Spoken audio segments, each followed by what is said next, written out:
बेईमानी से लोग डरते थे।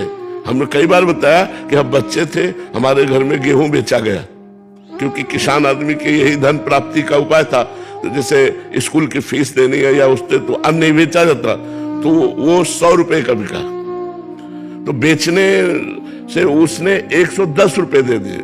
अनजाने में 10 रुपए मतलब लिपट के आ गए। तो घर में जब उन्हें गिना गया तो 110 थे।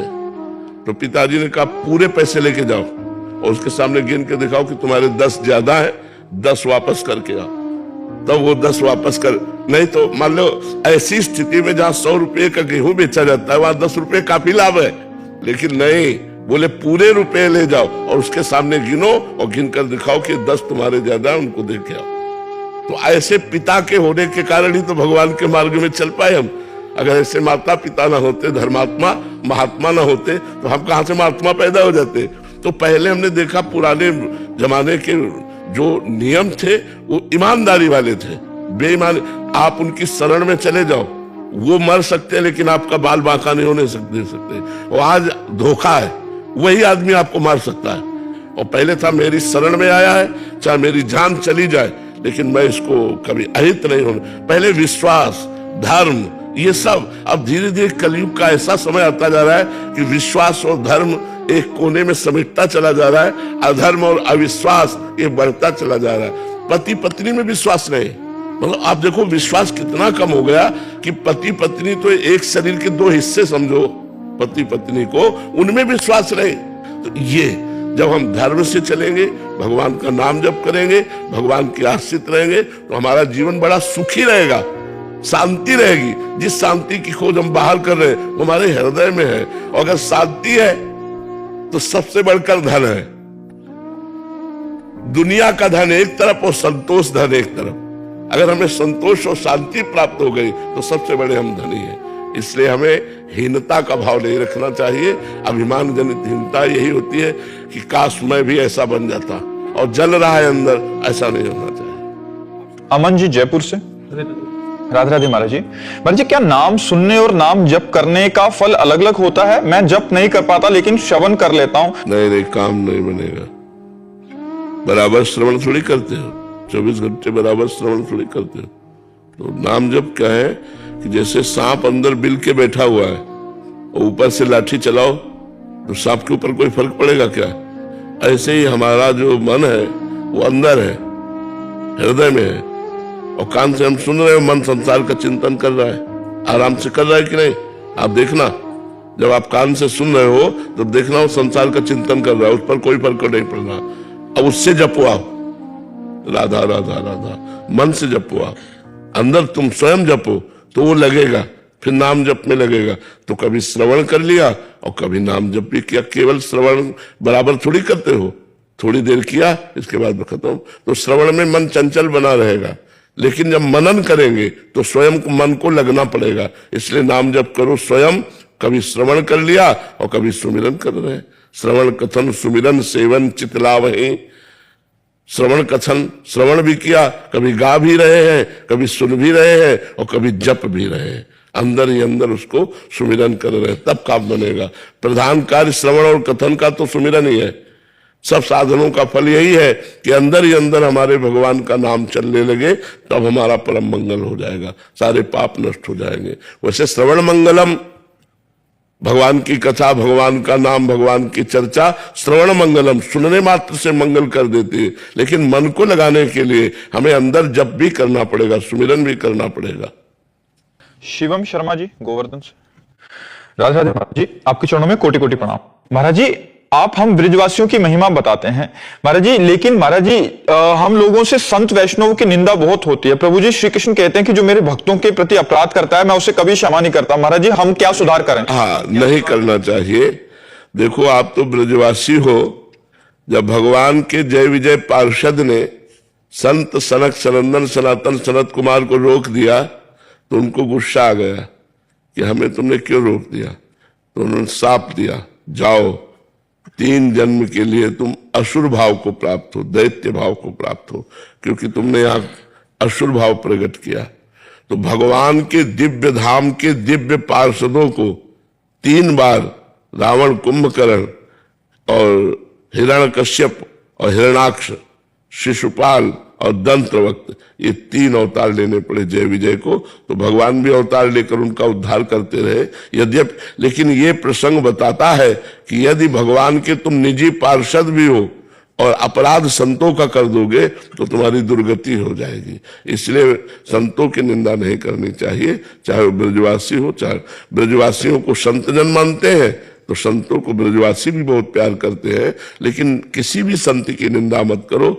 हो सकता है वो अभी 10 दिन से संत बना हो तो तुमको उसके आचरण गलत दिखाई दे सकते हैं, लेकिन वो 10 दिन का संत है, वो धीरे धीरे धीरे साधना करके अब वो पवित्र बनेगा। तो हमको किसी के दोष नहीं देखने हैं, हमें किसी की निंदा नहीं करनी है, हमको अपना उद्धार करना है। इसलिए पर दोष दर्शन, पर निंदा श्रवण ये त्याग कर देना चाहिए।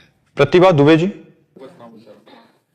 महाराज जी, अगर हम किसी कारणवश 4 धाम यात्रा ना कर पाए तो ऐसा क्या करें कि उतना ही पुण्य मिल जाए? भगवान का नाम जप, भगवान के नाम जप से सारे धामों का, सारे तीर्थों का, सारे व्रतों का, सारे शास्त्रों के स्वाध्याय का सब फल प्राप्त हो जाएगा।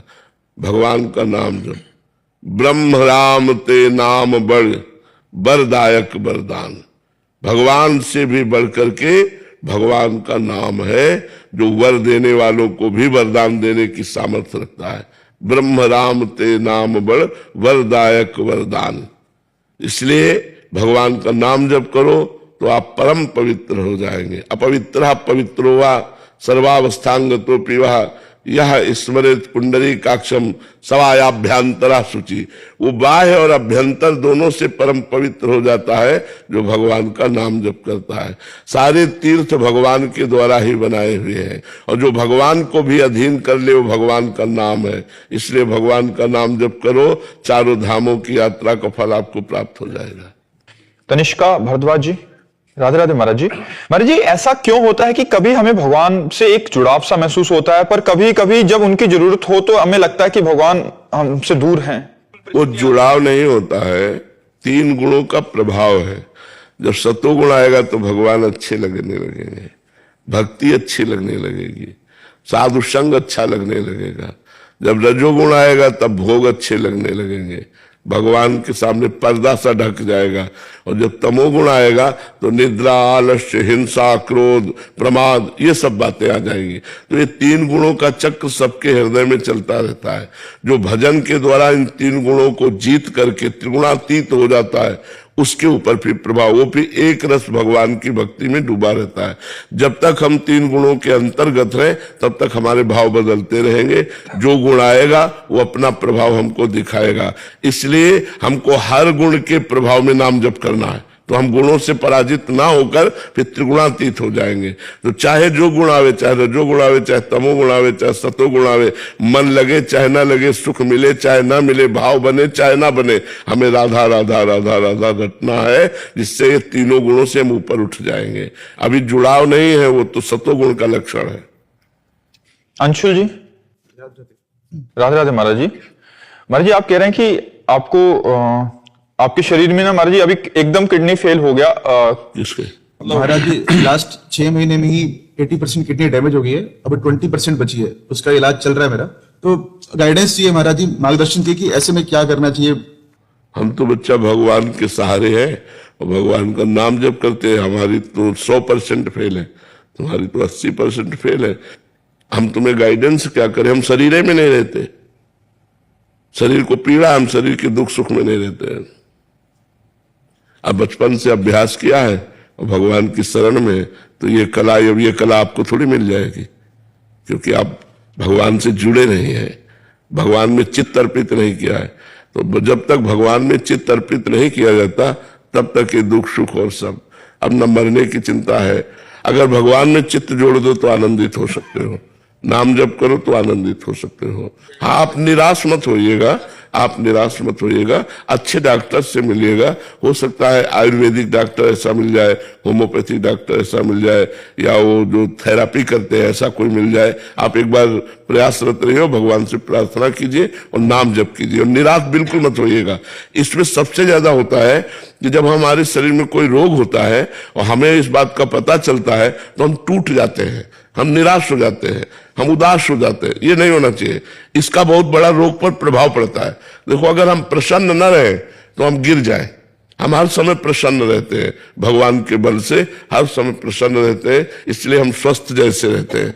इतनी कठिन परिस्थिति में भी हम आपसे वार्ता कर रहे हैं, हम सत्संग कर रहे हैं, इसलिए निराश तो होइएगा नहीं, प्रसन्न रहिएगा और 2-3 किलोमीटर आराम से चलिएगा और डॉक्टरों से सलाह करके उचित आहार लीजिएगा और आपकी किडनी फिर आ सकती है।